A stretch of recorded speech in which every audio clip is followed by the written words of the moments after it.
very good evening to you. Thanks so much for joining us on Unscripted on this Wednesday night. An interesting day weather-wise. I think a lot of us saw some sunshine and warmer temperatures earlier in the day, but then things quickly turned to more cloudy and temperatures dropped a bit, and some of us are seeing some rain showers. So Joe, any more rain the rest of the night, or what can we expect? Yeah, I think still the chance. We have kind of a few showers moving away, but I think still later tonight, mainly after midnight, maybe a shower or storm still possible tonight. But we did reach in a couple spots, 70 degrees today, which was nice. Yeah. And we'll get, I think, in 50s and 60s tomorrow, maybe just a little bit cooler. But the forecast doesn't look too bad. If you do have plans, though, Friday looks a little bit wet. We'll talk about that and the weekend a little later. All right, thank you so much, Joe. Our top story tonight, we are following news of multiple arrests in Antrim County by U.S. Border Patrol agents. According to a spokesperson for Customs and Border Protection, the arrest happened last Thursday. Our Allie Baxter spoke with people who witnessed it all happen.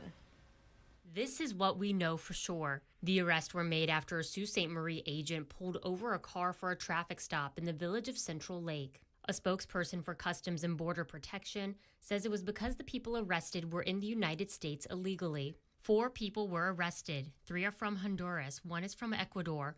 All are now in custody and facing removal proceedings.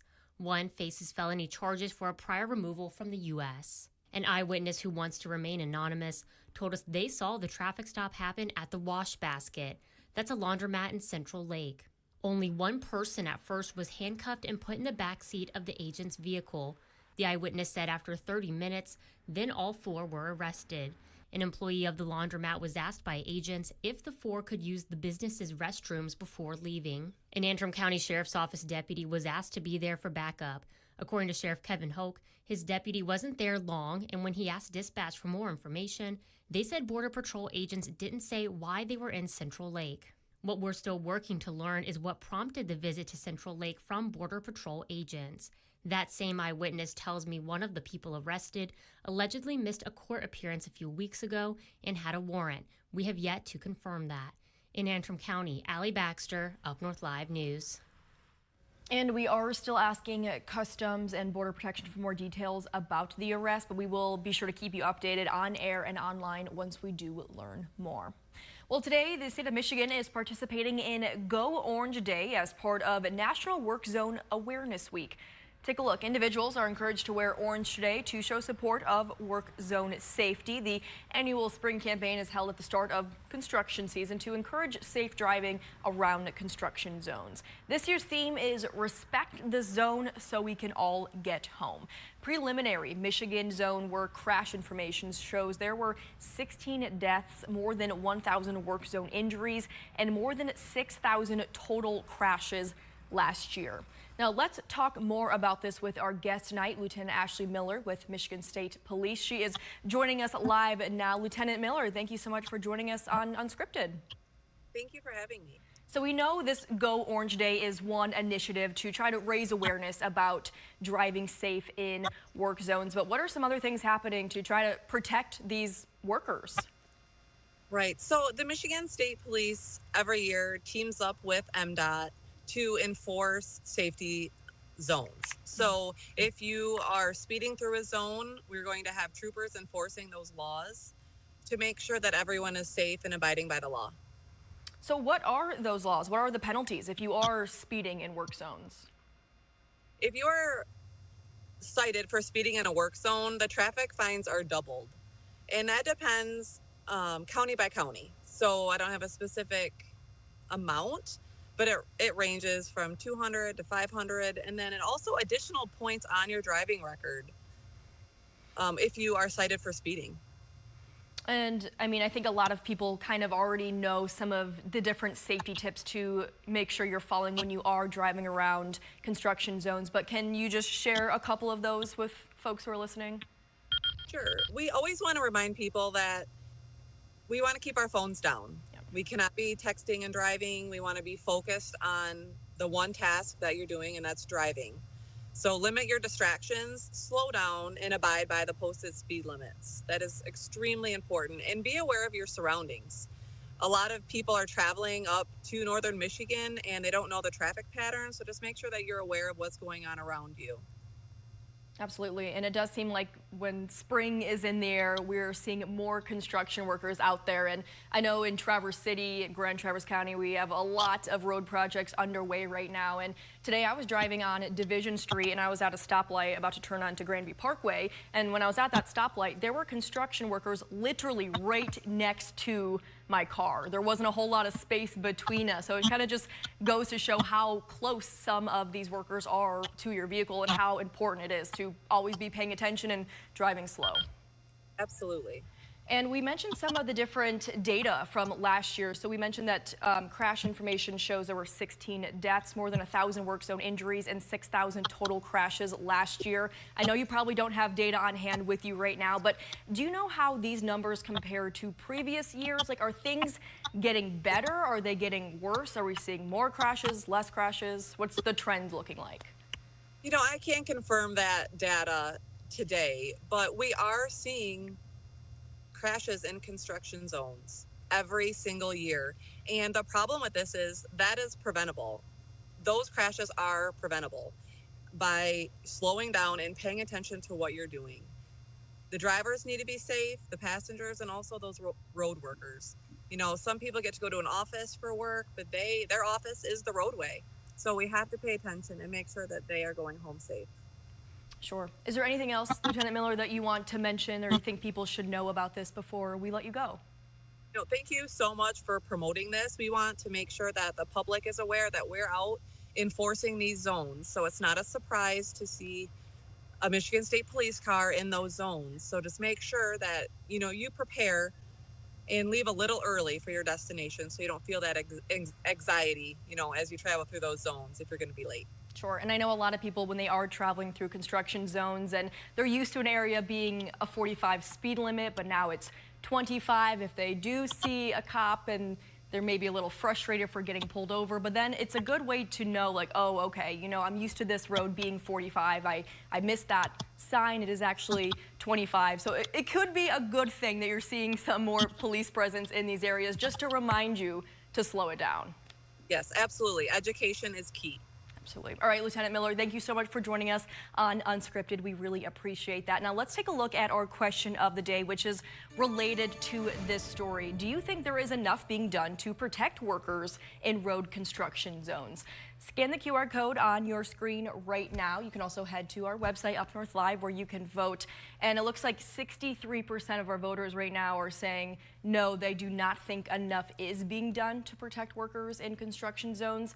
We have quite a few comments on our Facebook post as well. So if you want to join in on the conversation, you can comment on this live stream if you are watching on Facebook, YouTube, or X. If you're watching on ABC and you have your phone nearby, you can head to our Facebook page and either comment on this live stream again, or you can scroll down and find our post where we are talking about our question of the day. You can vote there. You can also leave a comment, and we will take a look at those towards the end of the show. Well, a lot of times we like to share a little something called Exploring Michigan with you folks here on Unscripted, a fun series that we do.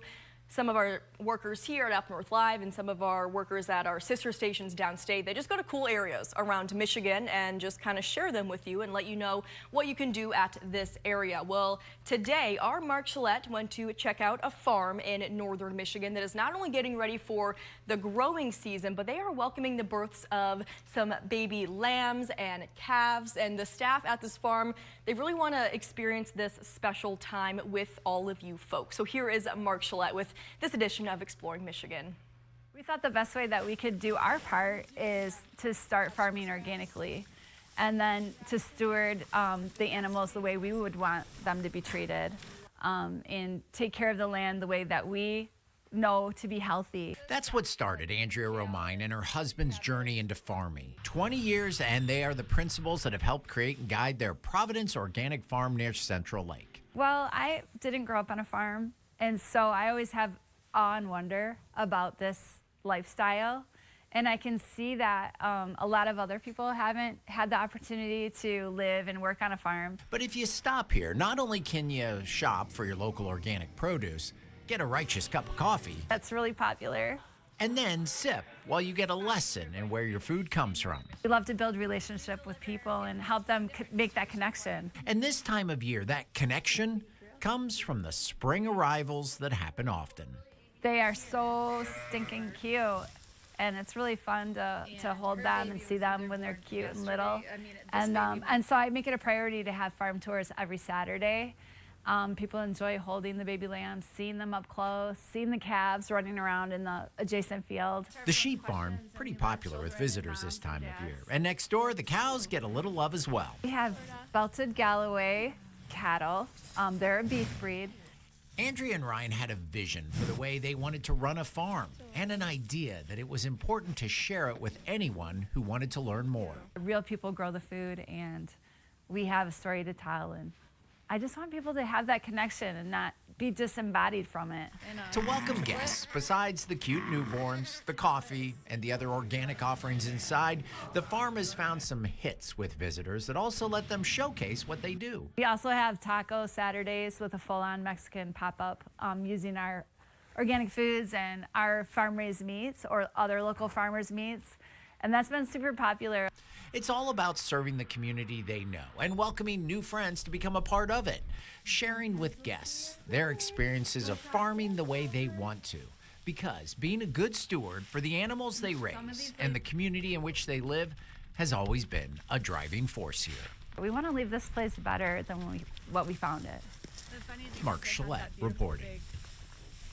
And if you are anything like me and are now dying to hold one of those adorable baby lambs, Providence Farms will be welcoming the public to check out and get to know the new lambs for the next 2 Saturdays. However, after that, the lambs will be getting a little too big to be held, but I'm sure they'd still enjoy your company. The farm welcomes visitors throughout the entire year for a cup of coffee, and I'm also pretty intrigued by that. Mark was talking about just how good the coffee there is. And of course, they also have all those different organic produce and meats. And you can also have a little conversation and learn some education about where our food comes from. So if you are interested in any of this, head to our website, UpNorthLive.com. We have much more information there. All right, let's take a quick commercial break. But coming up next, Joe's going to have the forecast for the rest of our work week, and we'll even take a peek into the weekend. If you have any outdoor plans, Joe will let you know what you can expect on the other side of this break. I'm Jada Johnson from Big Boys TV, and the Fish and Game Report is sponsored by Johnson's Propane.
We started off our Wednesday with some sunshine, and some of us will be ending the day with a little rain. So what the heck could happen tomorrow? You just really never know here in northern Michigan, especially in the springtime, but I'm sure our chief meteorologist, Joe Strolivoy, has a pretty good idea, right, Joe? We try. Yeah. Another interesting, day coming up tomorrow. It won't be bad. Most of the day dry, but still that chance for a shower or two. And then a little bit of chance for a little rain on Friday. But the good thing, though, Maya, for everybody, all that is gone by the weekend. Nice. So we'll enjoy that. There is National Weather Service spotter training. This one taking place not tonight. This is tomorrow night in Chippewa County. So for the Eastern UP at the Bayless Public Library in the Sault Ste. Maria Library Drive. Now that class starts tomorrow night at 6 o'clock. And it is free to attend. The National Weather Service office out of Gaylord will give that presentation again tomorrow night in Sault Ste. Marie at the Bayless Public Library. High temperatures today, we had a couple spots, Traverse City and Boyne Falls reaching 70 degrees, although near Lake Huron it was cooler. And then look at Mackinac Island, it was only 43, the high temperature there. We've had a few showers passing through after a little sunshine earlier, and there they are. I'll stop the radar here, we'll kind of zoom in. On a couple of these areas, right in through here, a little bit of rain, kind of not far from Onaway, the Black Lake area, a little bit of rain there. Won't last very long. And then down here south of Alpena, a few showers down that way also. But what we expect to happen tonight is if you watch over in Wisconsin, see right there, a few storms billow up near Green Bay. This is around 10 o'clock tonight. So I do think some of those may make their way across the lake late tonight, and perhaps a rumble of thunder or two tonight. We'll see. Some showers. And then tomorrow, we have a frontal boundary kind of draped over the area, south of Traverse City especially, chance for a couple showers. But again, no widespread rain. There's Thursday. And then low pressure will approach the area on Friday. And here's what happens Friday morning. Rain arrives first in the UP, and then everybody else kind of following suit. If you look at that, it looks like a lot of rain, and it may be steady for a while, but we don't expect any soaking rain. It'll be on the lighter side going forward. That moves out, and then Saturday, the only issue I have Saturday, and I've been burned by this in the past before, we think we're going to need a lot of sunshine, high pressure builds in, but there are some indications that the clouds might stay in place for a little longer. So maybe some morning clouds, and then hopefully a little bit of afternoon sunshine on Saturday. And you see that right there.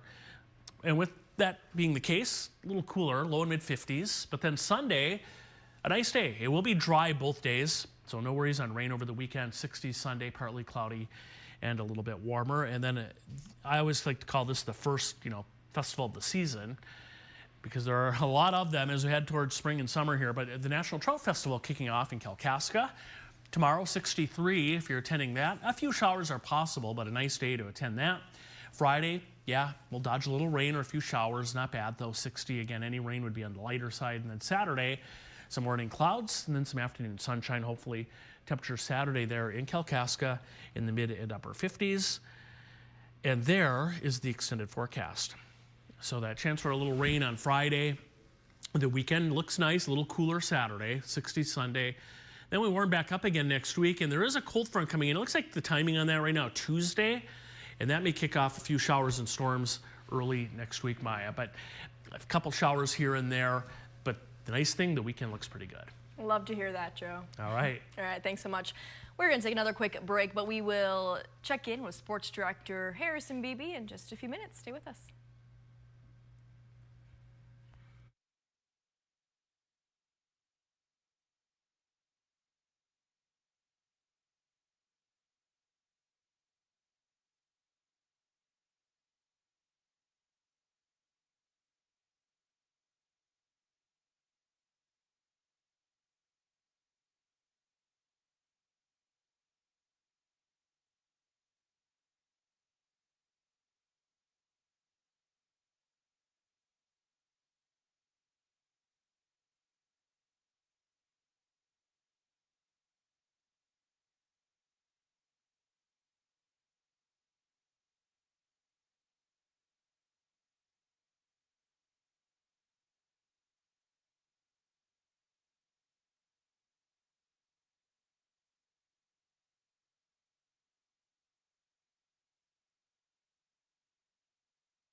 It was the night before the start of the NFL draft in Green Bay, and I know Lions fans are anxiously waiting to see what Brad Holmes is cooking up this year. Let's turn things over to sports director Harrison Beebe. Harrison, kind of a bummer that we will not be in attendance this year. And also, Green Bay has a lot to live up to because the draft in Detroit last year was pretty epic. That it was. Maya, before we get to the draft, though, I want to take advantage of this platform. We got some breaking Lions news, actually, to alert everybody on not quite a trade that people are rumored to hear about with a certain wide receiver, but this actually concerns the defense and bolstering the defense. It's breaking news. The Lions and Kirby Joseph reached an agreement with the safety on a massive new extension to make him the highest paid safety in NFL history. 4 years, $86 million for Kirby Joseph. That's amazing. That's great news. I was afraid you were going to say he got traded. No, we got to talk about good things before the draft, of course. There are rumors of some other potential players being on the move, but nothing official. But that Kirby Joseph move is being reported by multiple outlets now, so he'll be in Detroit for another 4 years at least. But yes, we just touched on the draft being in Detroit a year ago. Now it's in Green Bay. There's a lot of pressure. I think they estimated, what, 750,000 combined for 3 days in Detroit a year ago. Yeah. But Green Bay, if you've been to Green Bay, or maybe even if you haven't, it's a pretty cool town for the fact that it's the smallest NFL market, yet it's being given an opportunity like this. A lot of people, my dad used to say, I wish Lambeau Field would get a Super Bowl one of these years, and they'll probably never get a Super Bowl, but this is kind of the next best thing as far as a signature sporting event for the NFL. And some of the NFL media and NFL executives shared more comments about the draft coming to Titletown. It's amazing. A lot of folks who are with us at ESPN, this is their first time in Green Bay, and we were pulling up, and I was like, oh, you guys got to come during the season. You can really experience Titletown and, you know, see the houses and all of that. Obviously, it's a little bit quieter right now, but it's great. I mean, it's a terrific reward for a fan base that's obviously one of the best in the NFL. That's the cool part about the NFL moving the draft. Like, this is Titletown. Wouldn't you want the people of Green Bay, or wouldn't you want the NFL fans across the country to see what Green Bay is, to see why the Lombardis are here, to see why this city and this community rallies around this team? Only thing is, it's supposed to get cold the next couple of days, so maybe that part about Green Bay I'm not trying to witness. Bringing people together is really important for us, and having them all together showing up for broadcast, ABC, ESPN, and NFL Network is really important to us. So, of course, we do want that sea of humanity, that sea that you saw last year in Detroit. You saw it in Kansas City. You saw it in Philly. You saw it in Vegas. You see it in every draft market that we're at, that we want to bring people together. Of course, it all gets going tomorrow night. The first round will be, I believe, on this network, ABC. For those who are watching on TV right now, it'll be starting right around, I think, 7:30, 8 o'clock is when the first overall pick. The Tennessee Titans are on the clock. Of course, rounds 2 and 3 will be on Friday, and then rounds 4 through 7 will be Saturday afternoon. All right, Harrison, thank you so much for that Lions and NFL update. Let's take a quick break, but we will check in with the question of the day, live results, and look at some of your comments in just a few minutes.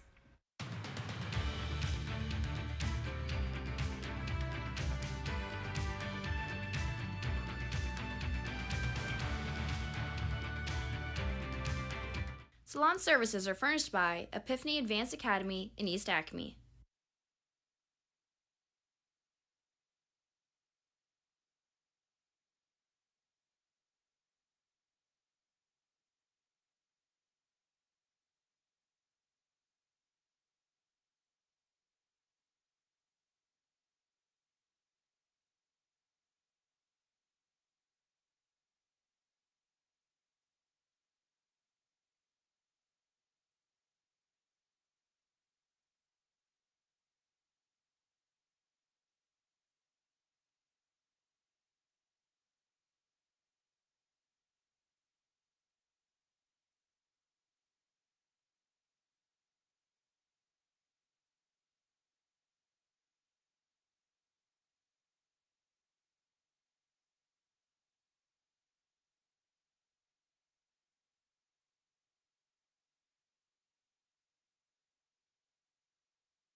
Welcome back. We are taking a live look at the results for our question of the day. Do you think enough is being done to protect workers in road construction zones? If you haven't voted yet, you can still scan the QR code on your screen right now. But as you can tell, 63% of voters are saying no. And over on Facebook, Brian says no, law enforcement needs to invest more in focused enforcement campaigns centered on construction zones. And that is why this week is National Construction Zone Awareness Week. And also looking at the comments, Andy says we have to fix what's behind the wheel, not the construction zone. Stop drunk driving, get off your cell phone, pay attention to your surroundings. Preach, Andy. Good call there. All right, thanks so much for joining us on Unscripted. We'll see you back here at 11 o'clock tonight.